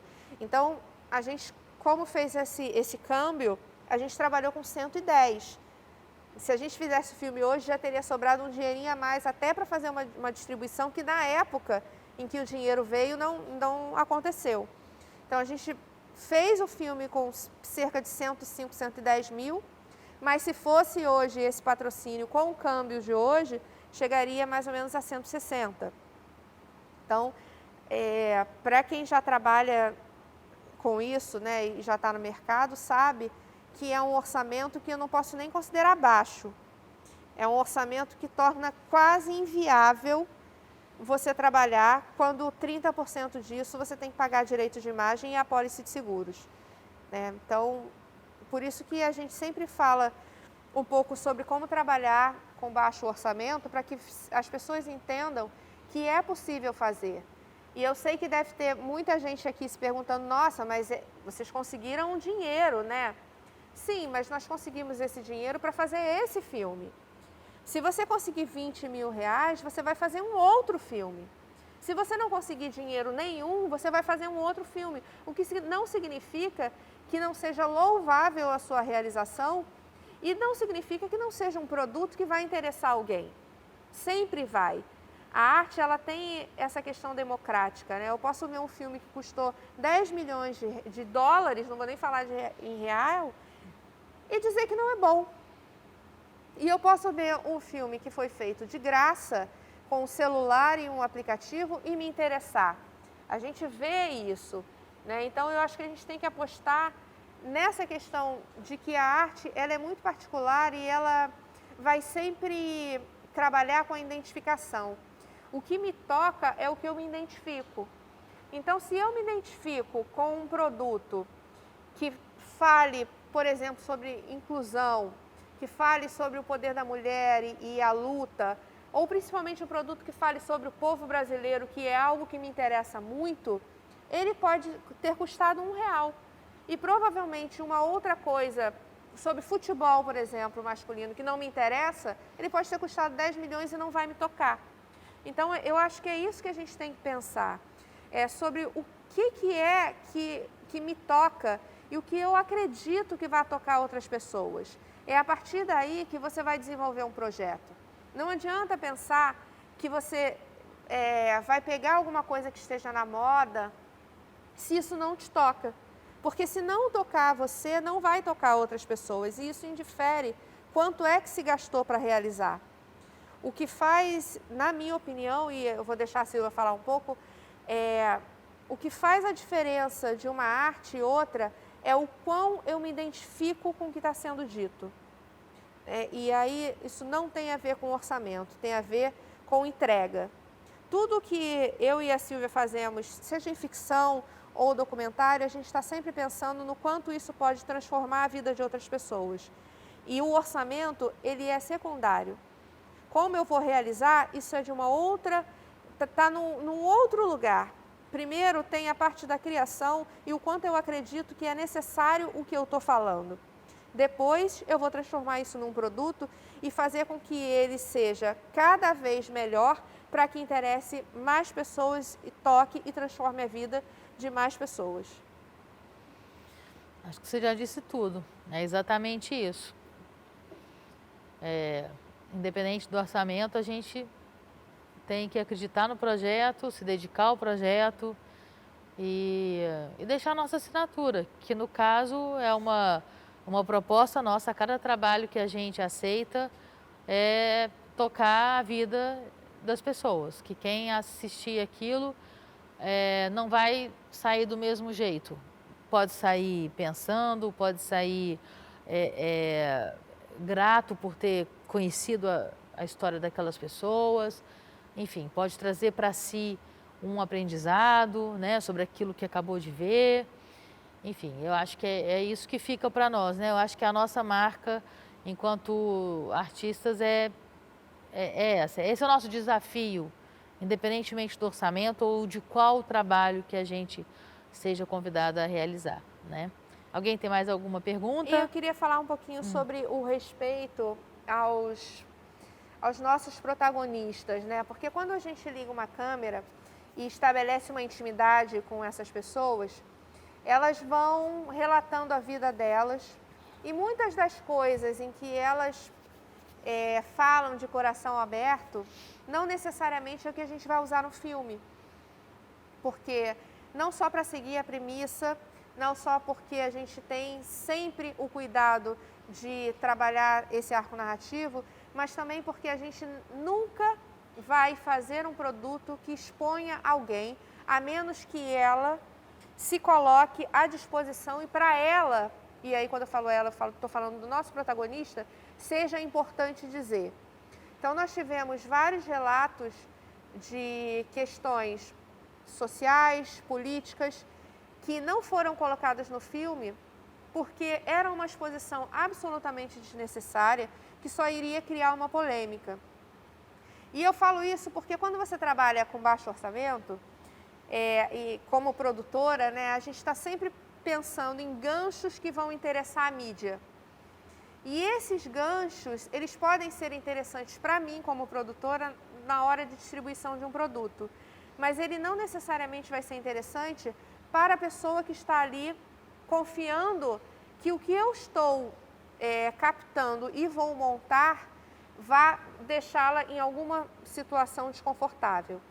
Né? Hoje a gente vive a política do cancelamento e a gente teve muito cuidado na hora da montagem de deixar com que os nossos protagonistas eles estivessem não só de uma maneira confortável, mas também segura.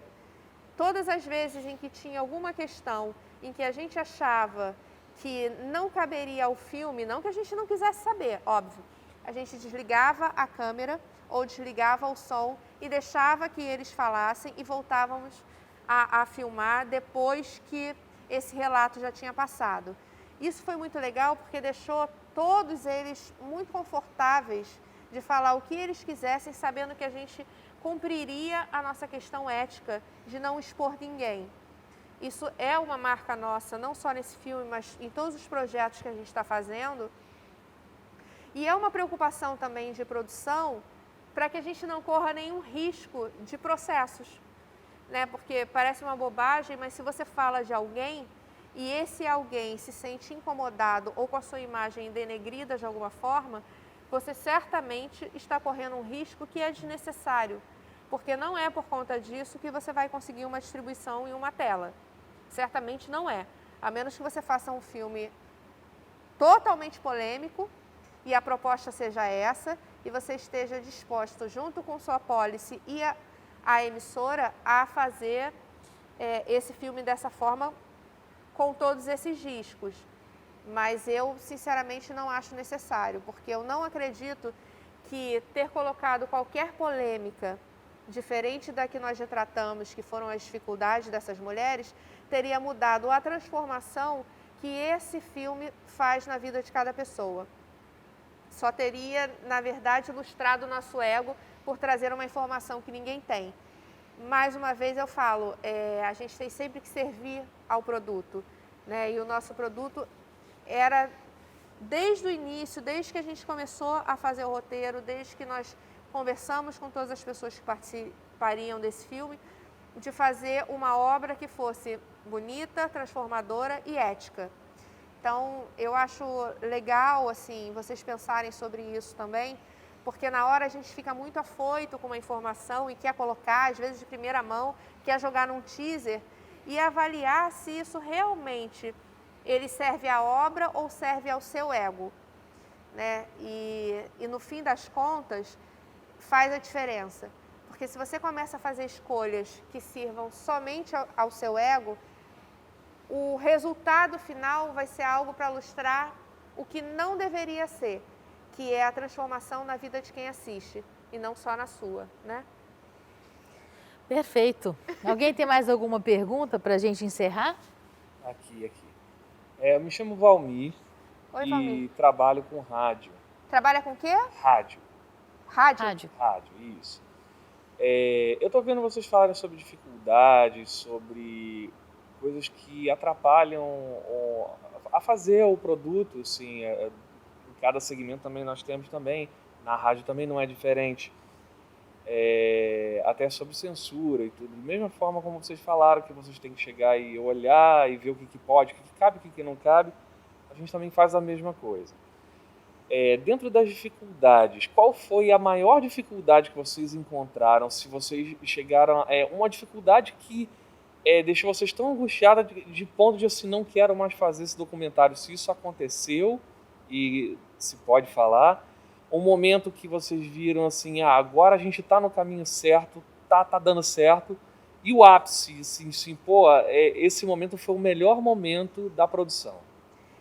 Olha, eu falar assim, nós tivemos muitas dificuldades, mas eu acho que o mais difícil foi conseguir a autorização da música, porque essa música era muito importante para o filme, ela está no clímax do filme, tinha que ser essa música, só que nós tínhamos a possibilidade de usar em vários momentos, só que a gente não conseguia autorização, porque o Coral Joab já são pessoas muito idosas, né? São já os tem herdeiros. herdeiros, E você não consegue falar com as pessoas.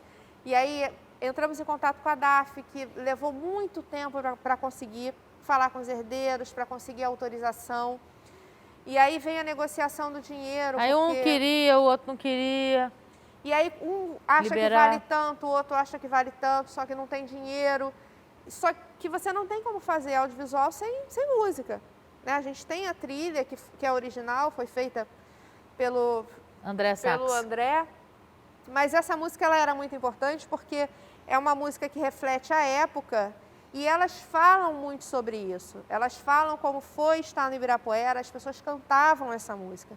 Então a gente precisava muito dessa música e nós levamos meses para conseguir essa autorização, meses. A gente já estava no primeiro corte do filme, a gente ainda estava negociando a autorização dessa música. Esse foi a questão que, assim, eu achei que a gente não ia conseguir, realmente. Isso ligando para todo mundo, colocando em todos os lugares. Ninguém sabia o caminho. Então, por fim, nós conseguimos. Eu tenho vários momentos que eu amo no filme, vários. Eu adoro a hora que a Delcy e a Norminha estão falando. Eu amo a parte em que a Norminha descobre que o nome dela não está no diário. Eu acho aquilo incrível. E a Delcy, que tem tiradas maravilhosas, fala que foi por causa da troca dos dólares, porque elas são amigas há anos, elas têm uma história. Então, aquilo ali, para mim, é um ápice, assim, eu adoro aquele momento. E quando a gente fez a ideia de colocar o clímax, o jogo do Ibirapuera, a gente realmente foi surpreendido com a montagem do Tasso. Então, a gente falou para ele que queria que as pessoas que não conheciam essa história imaginassem que elas tinham perdido o jogo, mas eu não imaginei mesmo que ele fosse montar com as expressões das atletas. Então, ele foi pegando expressões que não estavam naquele momento para fazer com que o público acreditasse que elas tinham perdido aquele jogo. É um jogo que é o último segundo. Desde o primeiro momento que eu vi esse jogo até hoje, é um momento que eu me emociono muito naquela cesta do último segundo.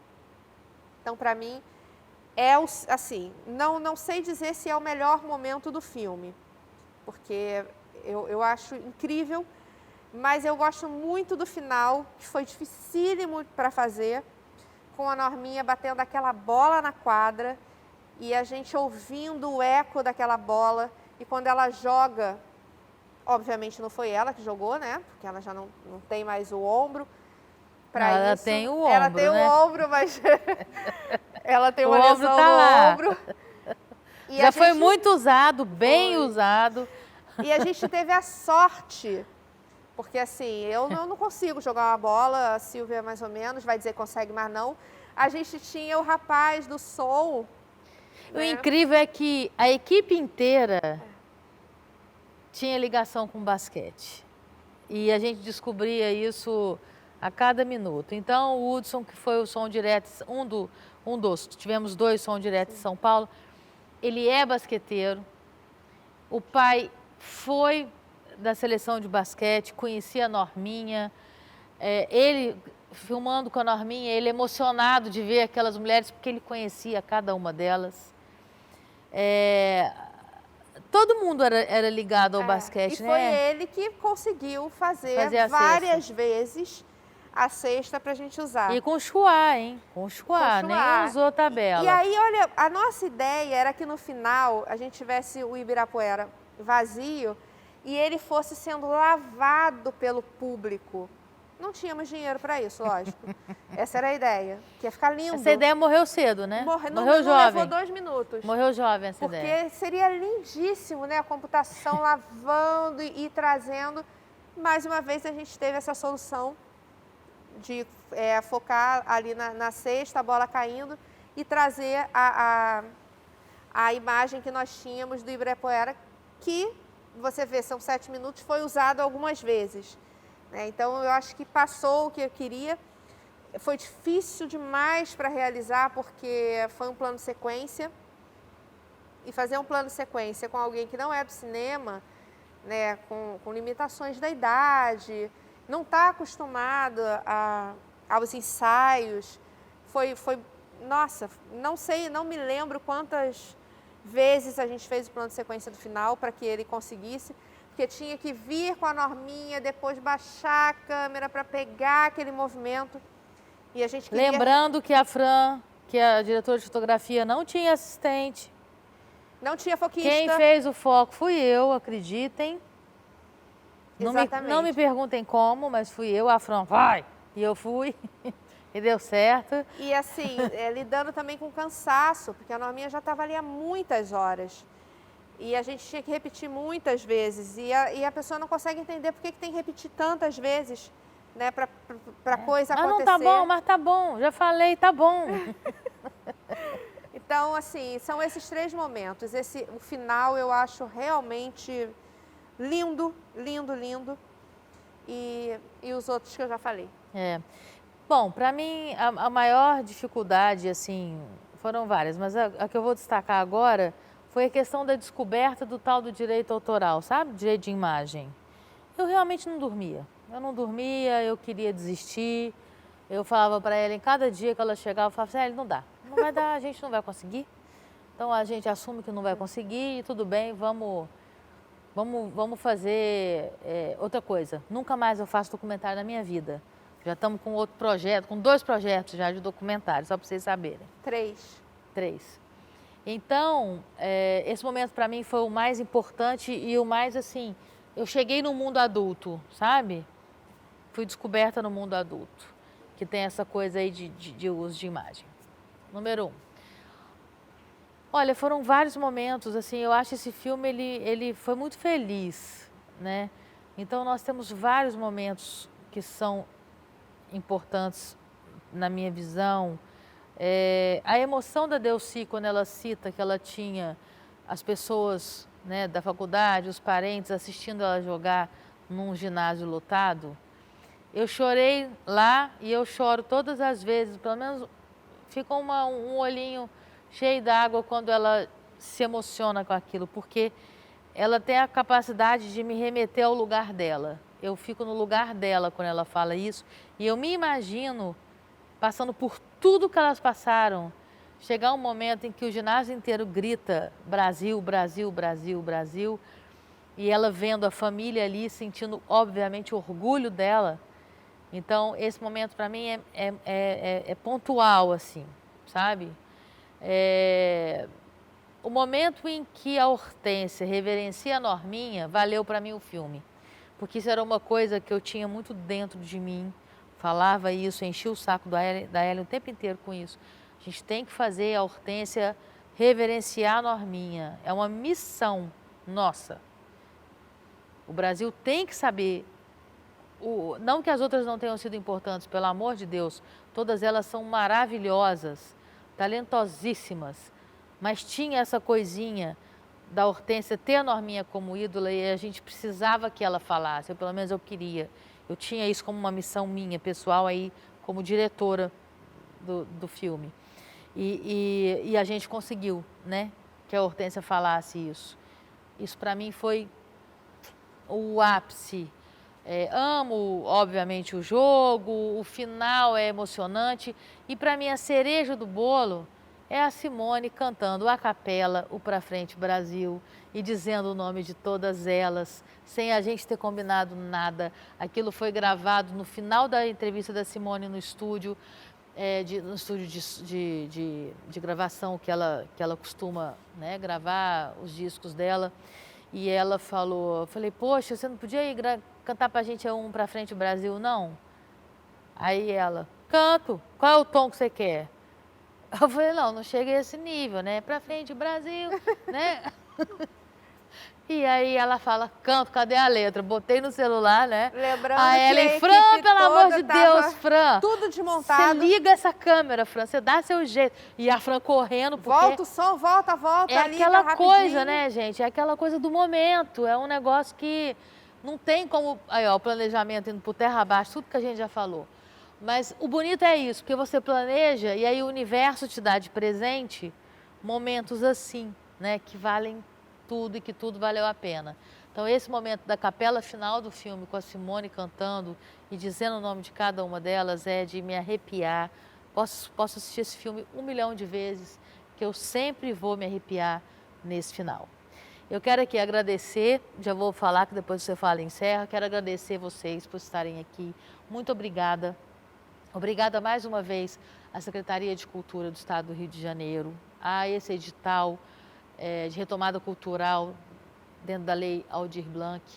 Quero dizer a vocês que estão aí assistindo agora esse evento gravado, que o filme se encontra disponível no site www.mulheresacesta.com.br. Esse site não tem só o filme, o site tem um trabalho muito bonito de resgate, de memória do esporte feminino no Brasil, do basquete. É um espaço para pesquisadores do esporte, para professores de educação física, para alunos. Então, é um lugar de pesquisa, é um lugar onde a história do esporte está sendo reverenciada, tá? Então, por favor, @Mulheres à Sexta no Instagram, página Mulheres à Sexta no Facebook e, mais uma vez, www.mulheresacesta.com.br. Muito obrigada a cada um de vocês que está aí assistindo a gente, a quem veio aqui no Teatro Miguel Falabella prestigiar o filme. Muito obrigada e até amanhã. Agora é com você. Eu quero agradecer mais uma vez à Secretaria de Cultura, a esse edital maravilhoso, Retomada Cultural, dentro da Lei Aldir Blanc, ao Governo Federal. Agradecer a presença de vocês, eu sei o esforço que vocês fizeram para estar aqui hoje, ainda mais com essa nossa novidade do BRT, que resolveu parar, né, se não fosse a pandemia. Mas pedir mais uma vez que vocês divulguem, assistam o filme, passem para as pessoas que vocês acham que esse filme vai tocar, vai transformar de alguma forma. Dizer que a gente está muito feliz. Aqui nós só temos mais um dia, que é no dia 2 de fevereiro. Então, tragam as pessoas, tragam os familiares, avisem que nós estamos aqui, que estamos no site. Entrem na página da produtora, @Suc Produções. Lá vocês vão ver muito conteúdo, além desses. E nos ajudem a divulgar e a transformar cada vez mais essa sociedade, que é o que a gente trabalha para fazer. Muito obrigada.